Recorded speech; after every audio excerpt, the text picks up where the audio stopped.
السلام علیکم ناظرین حضور نبی کریم صلی اللہ علیہ وسلم چند سال اپنے دوسرے چچا زبیر بن عبد المطلب کے ساتھ بھی رہے تھے۔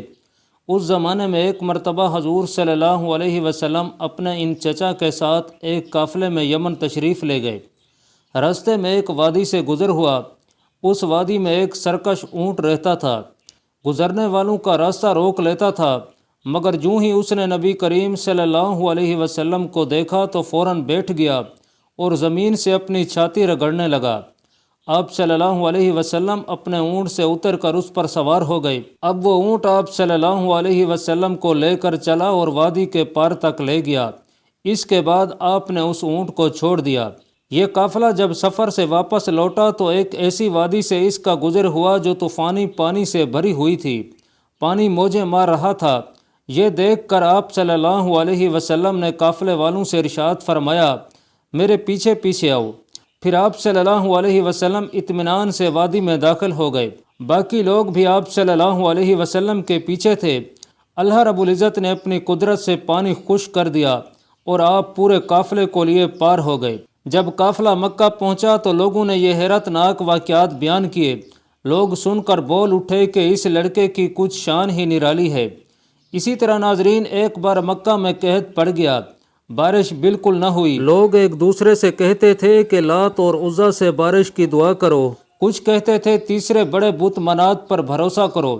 اسی طرح ایک بوڑھے نے کہا کہ تم حق اور سچائی سے بھاگ رہے ہو، تم میں ابراہیم علیہ السلام اور اسماعیل علیہ السلام کی نشانی موجود ہے، تم اسے چھوڑ کر غلط راستے پر کیوں جا رہے ہو؟ اس پر لوگوں نے اس بوڑھے سے کہا کہ کیا آپ کی مراد ابو طالب سے ہے؟ اس نے جواب میں کہا کہ ہاں، میں یہی کہنا چاہتا ہوں۔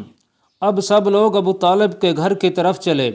وہاں پہنچ کر انہوں نے دروازے پر دستک دی تو ایک خوبصورت آدمی باہر آیا۔ اس نے تہہ بند لپیٹ رکھا تھا۔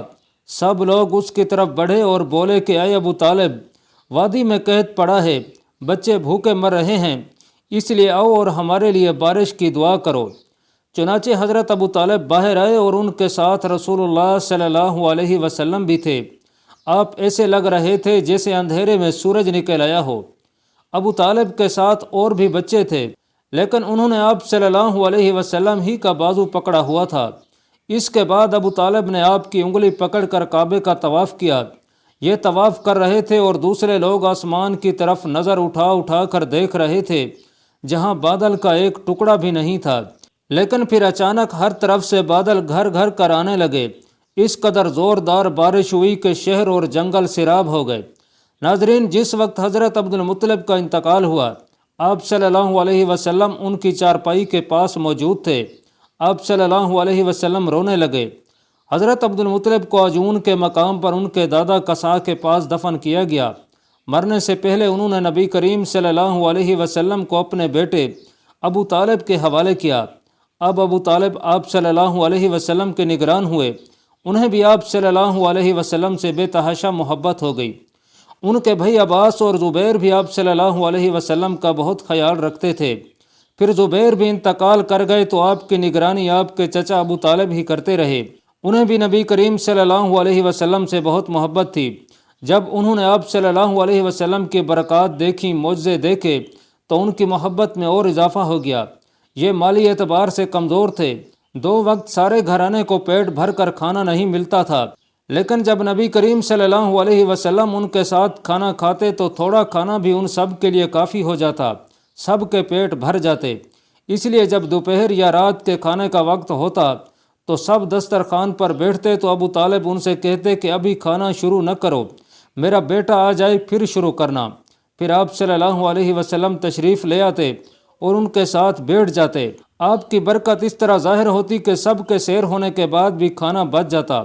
اگر دودھ ہوتا تو پہلے نبی کریم صلی اللہ علیہ وسلم کو پینے کے لیے دیا جاتا، پھر ابو طالب کے بیٹے پیتے، یہاں تک کہ ایک ہی پیالے سے سب کے سب دودھ پی لیتے، خوب سیر ہو جاتے اور دودھ پھر بھی بچ جاتا۔ ابو طالب کے لیے ایک تکیہ رکھا رہتا تھا، وہ اس سے ٹیک لگا کر بیٹھتے تھے۔ رسول اللہ صلی اللہ علیہ وسلم تشریف لاتے تو آ کر سیدھے اس تکیے کے ساتھ بیٹھ جاتے۔ یہ دیکھ کر ابو طالب کہتے کہ میرے بیٹے کو اپنے بلند مرتبے کا احساس ہے۔ ناظرین، ابن ہشام لکھتے ہیں کہ بنو لہب کا ایک شخص بہت بڑا قافیہ شناس تھا۔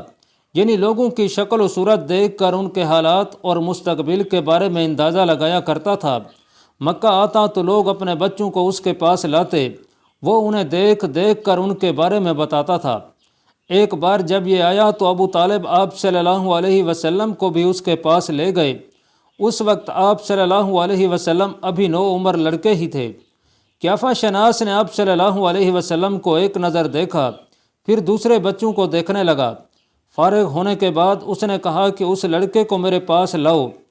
ابو طالب نے یہ بات محسوس کر لی تھی کہ قیافہ شناس نے ان کے بھتیجے کو عجیب نظروں سے دیکھا ہے، لہٰذا وہ آپ صلی اللہ علیہ وسلم کو لے کر وہاں سے نکل آئے تھے۔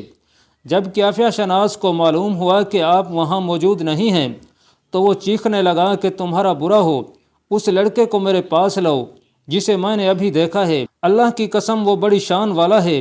ابو طالب نے نکلتے ہوئے اس کے یہ الفاظ سن لیے تھے۔ ناظرین، ابو طالب ایک بار ذی الحجاج کے میلے میں گئے۔ یہ جگہ عرفات سے تقریباً 8 کلومیٹر دور ہے۔